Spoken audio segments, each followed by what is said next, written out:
क्या है अंतर बोलिए तो? अवायवीय श्वसन और वायवीय श्वसन में क्या अंतर? क्या अंतर? पहला तो ये ऑक्सीजन की आवश्यकता इसमें नहीं होती है, मतलब यह ऑक्सीजन की अनुपस्थिति में होता है। कौन सा श्वसन? अवायवीय। कौन सा? और जब वायवीय की बात करें तो क्या होगा? यह ऑक्सीजन की उपस्थिति में ही होगा, यानी बिना ऑक्सीजन का वायवीय श्वसन संभव नहीं है। अगला, वायवीय श्वसन कहाँ होगी पूरी? और वायवीय श्वसन कहाँ होगी?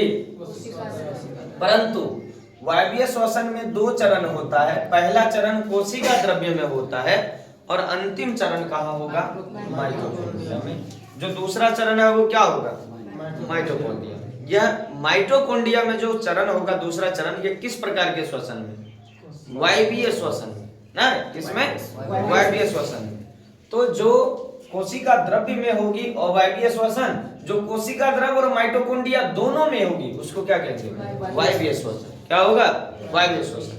अवायवीय श्वसन में ग्लूकोज का अपूर्ण विखंडन या आंशिक विखंडन होता है, आधा विखंडन होता है, या नहीं, या तनी वो होता है। तो क्या कहेंगे? देखिए तो इसमें ग्लूकोज के आंशिक विखंडन से क्या होता है? इसमें ग्लूकोज के आंशिक, इसमें ग्लूकोज का क्या होता है? आंशिक विखंडन होता है, परंतु इसमें ग्लूकोज का पूर्ण विखंडन होता है। दोनों में अंतर समझिए। आंशिक माना होता है थोड़ा या कम, पूर्ण माना होता है पूरा। तो ग्लूकोज का आंशिक विखंडन किसमें होगा? अवायवीय में। ग्लूकोज का पूर्ण विखंडन किसमें होगा? वायवीय। ग्लूकोज के आंशिक विखंडन से अवायवीय श्वसन में एथेनॉल और कार्बन डाइऑक्साइड बनता है। क्या क्या बनता है? एथेनॉल और कार्बन डाइऑक्साइड बनता है। किस प्रकार के श्वसन में? अवायवीय श्वसन में। परंतु वायवीय श्वसन की जब बात करेंगे तो इसमें ग्लूकोज के पूर्ण विखंडन से जल, कार्बन डाइऑक्साइड तथा ऊर्जा बनता है। क्या बनता है? ऊर्जा बनता है। जल, कार्बन डाइऑक्साइड तथा ऊर्जा। अब आगे बढ़िए। जो अवायवीय श्वसन है, इसमें ऊर्जा का निर्माण होता है, लेकिन बहुत ही कम मात्रा में होता है उसकी तुलना में, वायवीय श्वसन की तुलना में। परंतु हम लोग कहते हैं इसमें 2 एटीपी ऊर्जा का निर्माण होता है। कितना? 2 एटीपी। और इसमें कितना कहते हैं? 38 एटीपी ऊर्जा अणु का निर्माण होता है। तो इसमें अधिक मात्रा में एटीपी ऊर्जा का निर्माण होता है वायवीय श्वसन में, परंतु अवायवीय में कम मात्रा में क्या होता है? ऊर्जा का निर्माण होता है। इस प्रकार से हम लोगों ने क्या जाना? वायवीय श्वसन तथा अवायवीय श्वसन में अंतर। चैप्टर में ज्यादातर इस चैप्टर से यही प्रश्न पूछा जाता है, वायवीय श्वसन तथा अवायवीय श्वसन में अंतर लिखिए। हाँ, एकदम स्पष्ट कर दीजिएगा। कितना वो है? 5 अंतर है। आराम से क्या कीजिएगा? छाप दीजिएगा। पहला काम क्या है? दोनों के बीच ऑक्सीजन उपस्थित और अनुपस्थित ना, यही ना। अनुपस्थित किस में? अवायवीय में। उपस्थित किस में? वायवीय ना। वायवीय कहाँ होगा? तो माइटोकॉन्ड्रिया में पूरा होगा। और अवायवीय कहाँ पूरा होगा? कोशिका द्रव्य में भी हो जाएगा। इष्ट में क्या होगा? अवायवीय ना। किण्वन किस में होगा? अवायवीय। ये सब याद रखिएगा, अपने सब अंतर समझ में आ जाएगा। ज्यादा कुछ नहीं। अवायवीय में क्या बनेगा? Ethanol, carbon dioxide. वायवीय में क्या बनेगा? कार्बन डाइऑक्साइड, जल और क्या? ऊर्जा। अब ज्यादा ऊर्जा किस में बनेगा? वायवीय में। कम ऊर्जा किस में बनेगा? अवायवीय में। खत्म। ये सब चीजें सही है, याद रहेगा। एटीपी माना एडिनोसाइन ट्राइफॉस्फेट, एक प्रकार का ऊर्जा का रूप। जो ग्लाइकोजन के रूप में हमारे शरीर में जहां मन तहां छिटल रहता है, जमा रहता है, ठीक ना। प्रत्येक कोशिका में आपको ठीक। और क्या है नीचे देखिए, ऑक्सीजन के कम आपूर्ति में। अच्छा, कभी कभी क्या होता है, या तो ऑक्सीजन नहीं लेते हैं ना, हम लोग अगर ऑक्सीजन नहीं लेंगे, संभव है ऐसा? तनियो न तनियो लेंगे, तो इसको कहते हैं ऑक्सीजन का अभाव। क्या कहेंगे? ऑक्सीजन का। ऐसा कब सिचुएशन क्रिएट होता है? जब हम दौड़ रहे हैं, हपस रहे, किरे कोई काम कर रहे हैं, हपस रहे हैं, जैसे कोदरा पारने दे दिया ना, हाँ, तब मुझे एकदम अच्छा से तब पता चलेगा। नहीं रे, 2 मिनट गया तुरंत जाओ, नहीं होगा, छोड़। इसके अलावा बोरा उठाने दे दिया, सीमेंट वगैरह सब मिला, लोथ बोरा वगैरह सब ना, मट्टी बोरा और भारी होता है, मिट्टी का लगेगा उठ जाएगा, लेकिन उठवे नहीं करेगा। सीमेंट का, बालू का, ऐसा बोरा बहुत ज्यादा लोथ होता है। और देखिए यूरिया आप उठा लीजिएगा 50 किलो, पोटास उतने रहता है 50 किलो, नहीं उठता है। पोटास ललका रंग वाला वो जल्दी नहीं उठेगा, लेकिन यूरिया उतने है तो उठ जाता है, नहीं उठ जाता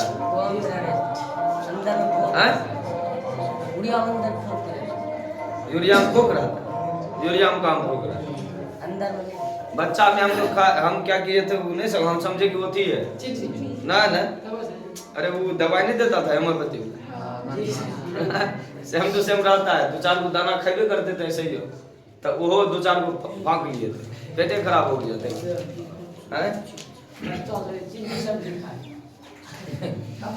चलिए देखिए, ऑक्सीजन की कम आपूर्ति या ऑक्सीजन के अभाव में भी श्वसन होता है, लेकिन इस क्रिया को कहते हैं वात निरपेक्ष उपापचय। क्रिया का नाम क्या? वात निरपेक्ष उपापचय। क्या? बिना पचने वाला। नहीं, ऑक्सीजन पूरा रहेगा तब खाना अच्छा से पचेगा, बिना ऑक्सीजन का खाना भी पचने वाला नहीं। ठीक, तो बोलिए क्रिया कौन सी है? वात निरपेक्ष उपापचय। तो ऑक्सीजन के अभाव में वात निरपेक्ष उपापचय क्रिया के दौरान या दूसरा काम क्या हो सकता है?